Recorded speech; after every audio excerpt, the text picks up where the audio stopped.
We could start. What map are we on? I don't think we should wait for him, no. Alright. We have 80% of the players here plus the DM. I don't think like waiting. Waiting's good. I'm all for starting. So let's rumble in the jungle, as it were. And Which map? Upper Asathir. This is where the kingdom currently resides, and we are doing kingdom stuff. So, if I remember correctly, we all stopped shortly after the second council meeting. Yes. Yes. And thus, there it is where we pick up. No one fell asleep. Well... What? I don't know about that. Who fell asleep? Yes, I fell asleep at the end. So did I. That was after. I mean, would have one of those birds that pecks, you know? So, just hit things like affirmation, grunting sounds, or displeased sounds like or mm-hmm. That's how we do it. Anyway, yes! Last time, council happened. And many things were discussed about laws and borders and expansions. And a fancy Xan wizard thing moved into the caster's tower. And Andaria Sevastia, despite a lot of teeth grinding and clenched fists, moved onto the council. And yeah, it was a lot of discussion. Interplayer discussion in the council discussion. And Rilinid made fantastically extravagant diplomatic missions to the first Xan, and now is on his way to the Skistral, if I remember correctly. I mean, there's absolutely no justification for why the fucking thing should cost 4 BP, so I have to think it's something incredibly stupid. Yeah, Miku was screaming his head off at it. Well, as much as Miku can scream. Screaming his mushroom cap. He doesn't even have lungs. He can... Jonas, how would we explain they make the sound like vibrations? Yes, they vibrate it. I vibrate too, you know. Show the white spider, and I'm sure she'll be happy. Yeah, so that is where we pick up. Rilinid presumably preparing for a fantastic new journey with a lot of oil. And the rest of the council are doing different things, I suppose. So, yeah.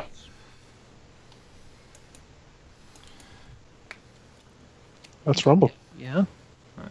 We just go from here? We just go. Go. Well, alright. After the council meeting, Elinary will seem kind of annoyed. And we'll go to could speak more to Thaqual of laws and such. Oh yes, he's certainly available, and you know he, as I think I said last time, he has drawn up mainly laws that are sort of militaristic in nature. Yeah. Of course, she'll make sure to add the regal laws in there. A ruler must be female, must be of House Vytharia, must worship a Garrus, such things.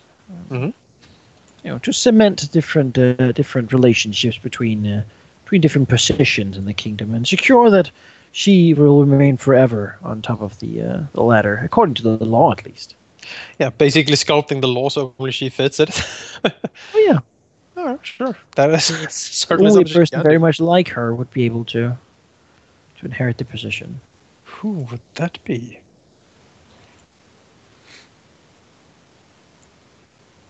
Well, if she doesn't get any kids... Secrets and things.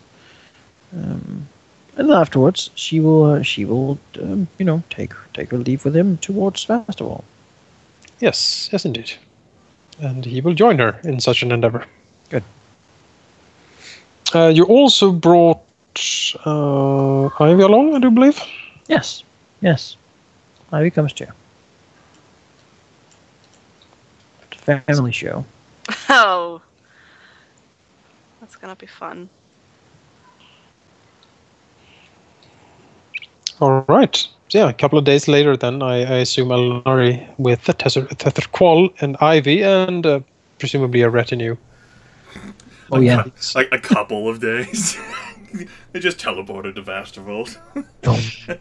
Well, in a couple of days they depart. Oh, okay. That's what I was amused. That's what I was amused by. Like they just arrived there. Like they found Alfred Dazak's gate. You know, they just. Who's gonna A report of what goes on there will be given at the council meeting, I suppose. Yeah. Who's gonna rule while you're gone?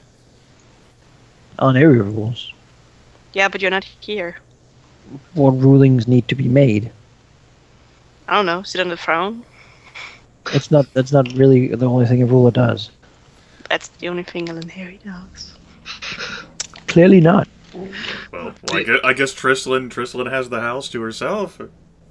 Yeah. She's not going to do anything. So. She can eat all the syrup. She is like those Swedish prisoners that they forgot to log into there. She's going to bake a cake. She makes a cake. Yeah. I love that story. That was great. Oh, I can escape quickly. Make a cake. Let's make a cake. Ooh, chocolate. Yes. You know that's what I enjoy about Swedish criminals.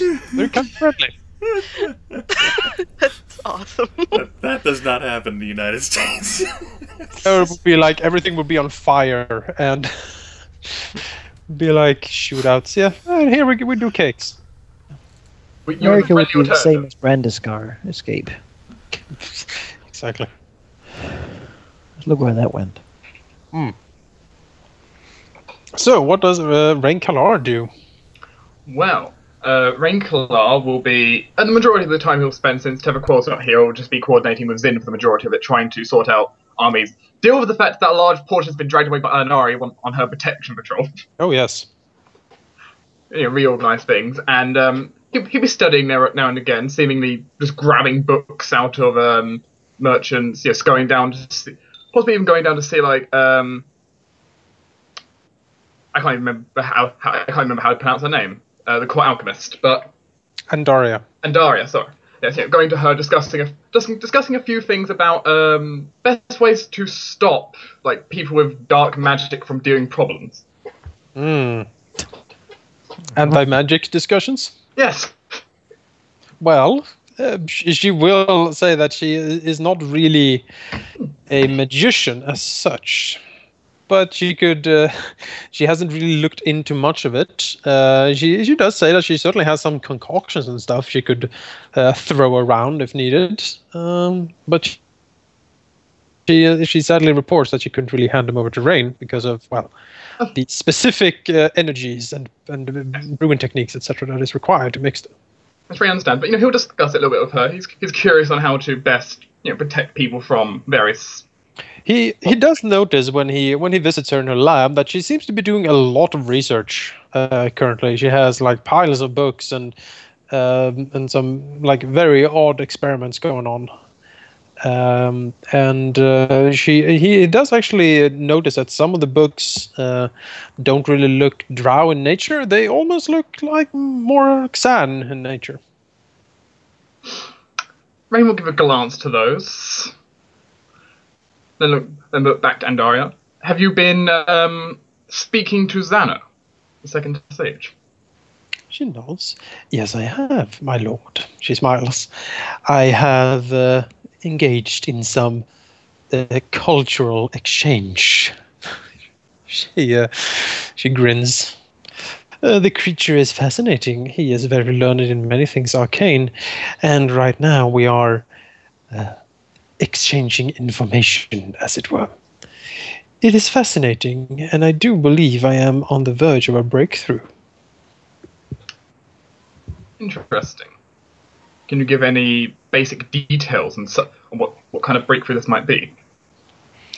There are some life forms in the jungle that has so far eluded my understanding, but our minds pooled together seem to have unlocked some of the mysteries. More research is needed, of course, but I hope to present my findings at the next council meeting.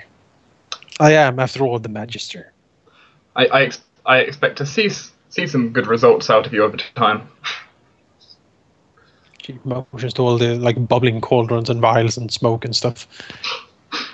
All the smoke.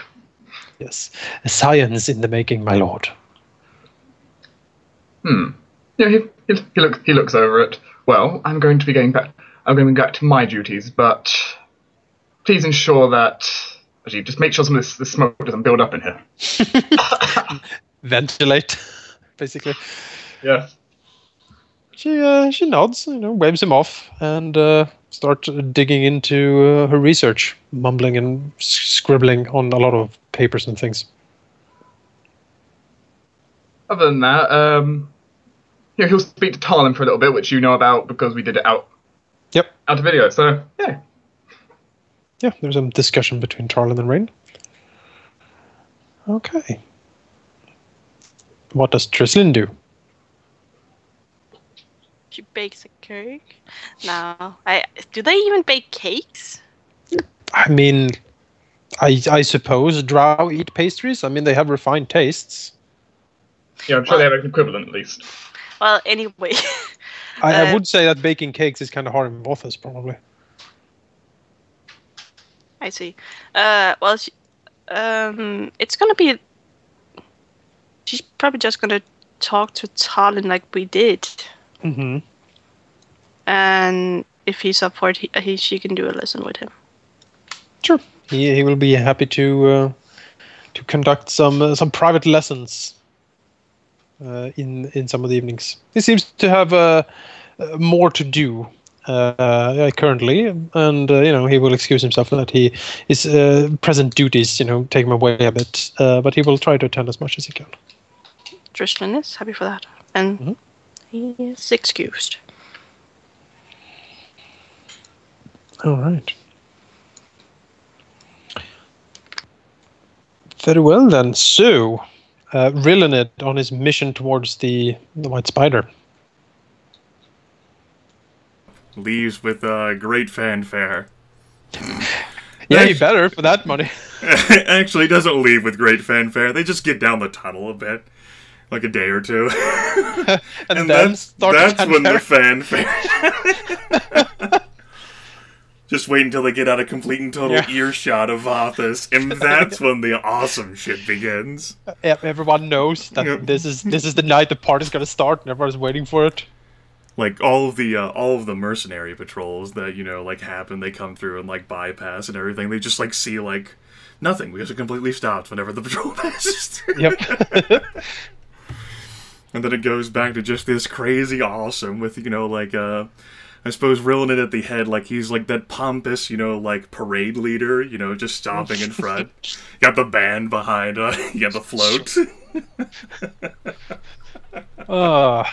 Or, it could be carried in one of those, enormous, statue share things, like Xerxes.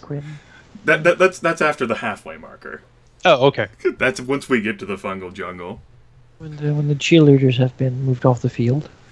That's right. Because we're playing Blood Most Bowl of here. his position here. That's right. So he's certainly intelligent enough that none of this is completely necessary at all, and 0% of this is actually going to the Skithral. Just burns it. This is everything that he's deserved after over a century of dealing with Elinari and Trislin and Rae'nkalar and Zin and I guess everyone. And I guess to give you an excuse me, I've been distracted. To give you an idea of what happens during this trip, one of the songs, and this is going to be completely silly, and it's supposed to be completely silly. He's a bard. He's got to have a song in here somewhere. It'll be to a recognizable jingle. Bluffing through the fools who dare stand in our way. Through the jungle we go, laughing all the way. Ha ha ha, lies about to spill from Rilinid's dear mouth. What fun it is to fill all their little heads with great doubt. Oh, Rilinid, he's so fabulous. All the ladies, they do swoon, their love is unanimous. Hey, Rilinid, he's so fabulous. All the ladies, they do swoon, they are most amorous.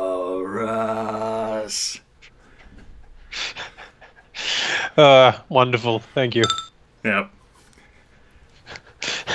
Yes, get that on. It's gonna be the new song in all the bars in the kingdom. Yeah. With all these courtesans who've been handpicked, they're falling, and they laugh every time. They're laughing all the way pops up. Ah! Oh, yes. What a procession. Absolutely. you know, any sort of like potential hunter, like fungal wolf or like, you know, like pale hunter, like Just look at it, shakes their head like, oh, can't eat that, whatever that is. I don't even, that even looks like food. I mean, what is even happening? Oh. I mean, it smells pretty sweet down there, but it's like a sickening, like cloying smell. Yeah, it's like, oh, like rotting fruit or something. I don't know. Beats me anyway. It's not fucking food. Let's go play some cards. You got it, boss. Yep. So that's your idea of the procession and how that goes. Yes. Rilinid and his procession is certainly received at the caverns of the Skisral. And him and his entourage is shown, you know, through the caves. Most of his following is stationed in the outer caves, still in the, you know, more labyrinthine sections of the cave system. Only Rilinid himself is, of course, allowed to approach the white spider in her lair. Although he, security reasons. That's fine. Trade secrets, Yes. whatever. Yeah, exactly. He probably didn't want anyone to hear this anyway. Absolutely not. It'd be terrible. Come on. You know, they're just there to add to the music. The flair. That's right. The spectacle of it all. Because I got to justify spending 16,000 gold pieces somewhere. Oh yeah, you know, Rilinid certainly brings fantastic gifts to the spiders. You know, like these like very tasty orc meats, and you know, bolts of silk. Wink, wink. No. What? We have this. What is this crap? There's a silk from the anti-spider. No, what? What? My nemesis. Yeah. Exactly. Anti-spider. The anti-spider. Oh man, I'm so fucking silly right now. It's great. My character got me in a great mood. Mm-hmm. Okay. So, yeah. Since there's already an impromptu, like, indirect, like, embassy there, let's go ahead and try to hammer out the treaty thing, which means I need to go ahead and stare longingly at the optional rules section for how we determine my DC here. Yes. Okay, my DC is 10, plus the infamy, which is 0. Yeah. Plus the target kingdom's special size modifier, which is their size divided by 5. Alright, and their size is, let me...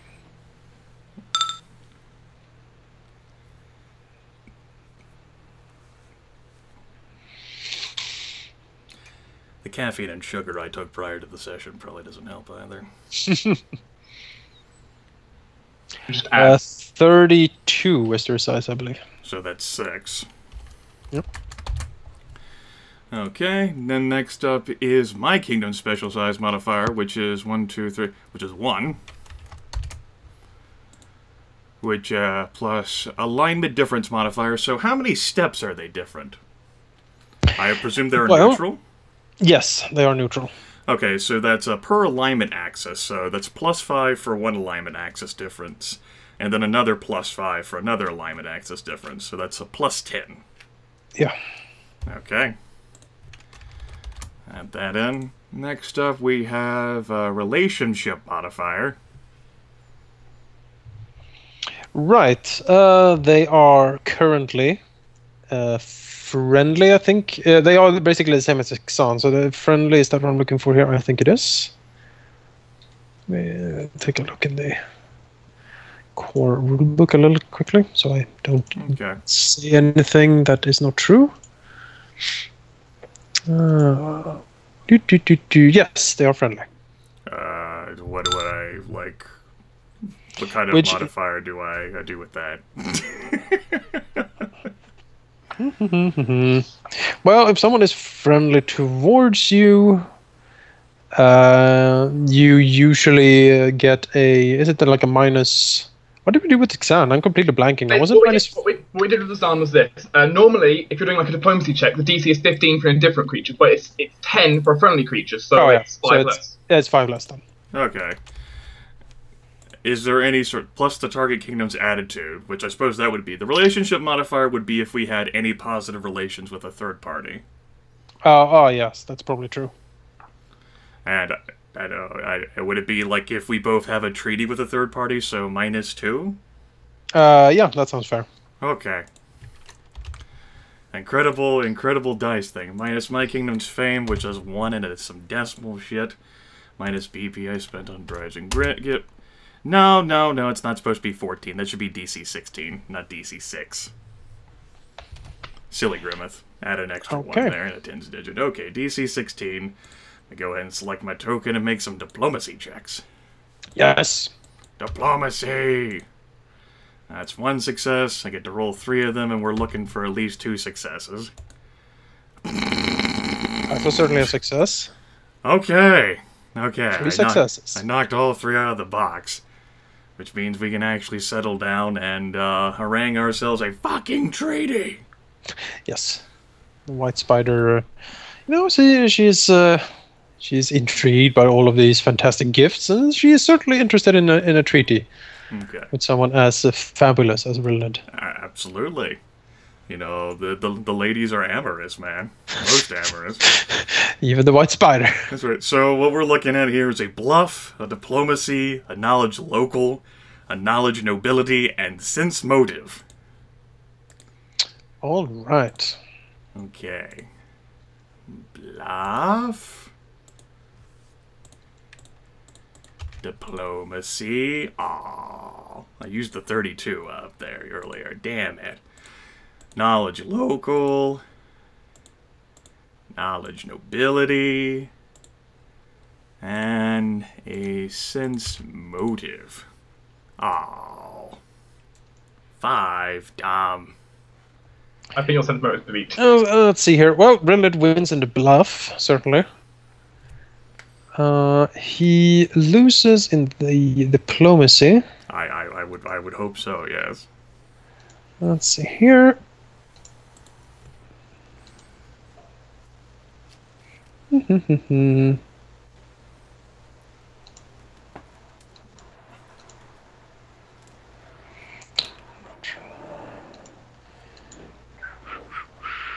He loses in knowledge local. Alright, I'm gonna be losing this then.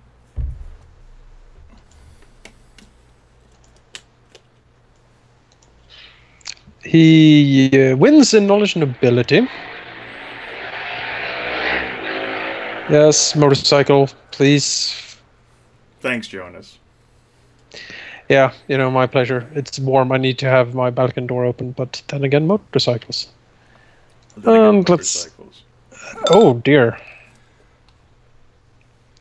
And she rolls a 1 for her sense motive, which means that Rilinid just barely wins sense motive. Are you serious? This happened last time you rolled bad and it worked. Yeah. I don't believe it. Like I said, testify that ones always come in the most dire situations. I guess it's official. The ladies are most amorous. Yeah, I guess so.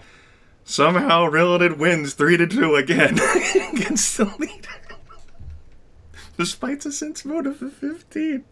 Mm-hmm.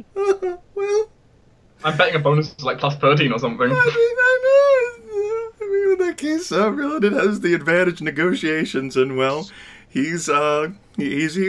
go ahead and make a balanced treaty out of it. All right.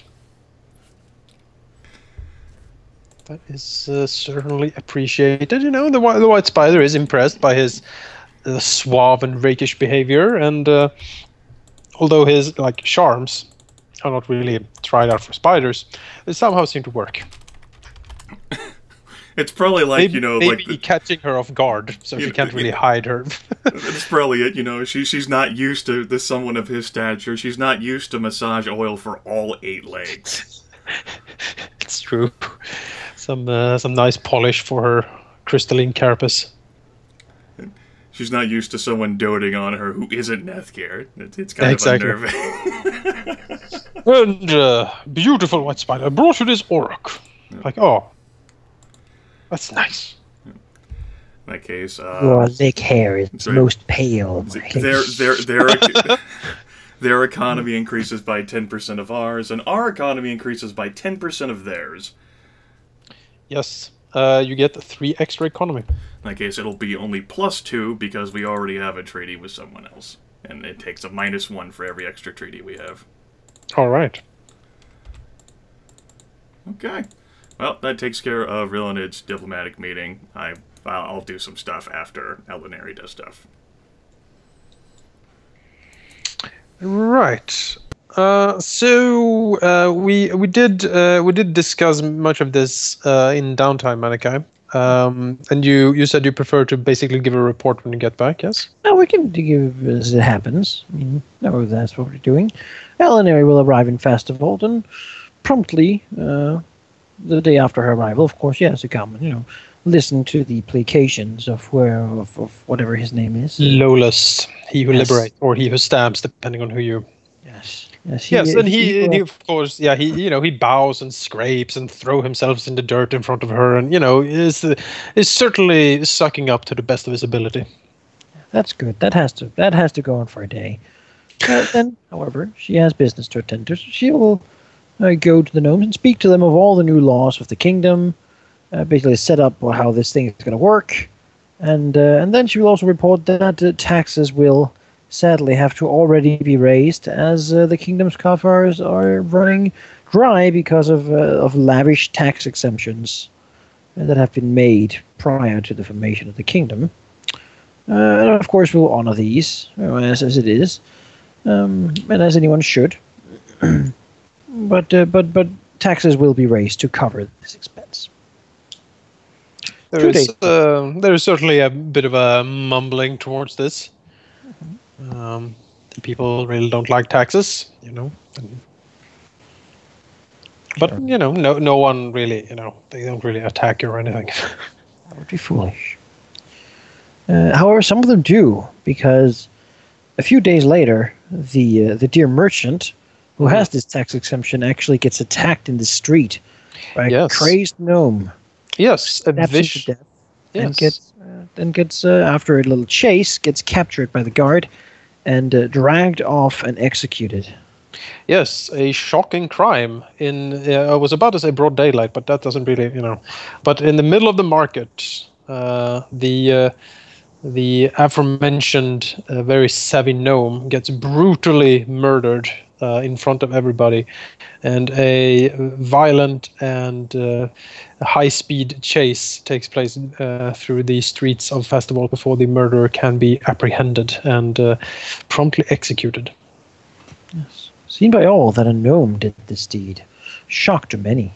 Yes. However, a day later, a new speech is held where Elinari condemns this murder and says that the resistance or the gnomes who insist on making bad decisions will be punished, and that this is completely unacceptable, and that we will follow up with some investigations and find out if this gnome had any compatriots who would go further as to hurt good gnome members of society who try their best to integrate into a greater kingdom. And we cannot have such dissidents working in this way. It is not acceptable. And such, even though the expense has been removed, taxes will not be lowered, as we do not negotiate with such terrorists. They will gain nothing from this act of violence. However, as the money is now there in sort of addition, to show goodwill towards the people and to show these people that perhaps they should rethink their strategies, an orphanage will be built for some of the money in Fastwold at next sort of cycle. Yeah, if you will. And it will be called the Gunther Orphanage. For children who lost their parents in when the wild dwarves attempted to invade Fastwold before the liberation, as we call it. Liberation Day. Elinari spins a good tale. She is persuasive. She is intimidating. And she certainly feels that she gets most of the people on her side in this. I mean, she seems to be able to convince them. Although Qual and Ivy certainly report to her later on that there is certainly an element of the populace who do not buy this, rosy tale of redemption and orphanages and stuff, and that the populace in general has been, kind of riled up at this brutal assassination. Many blaming the government, as it were, for taking this merchant out.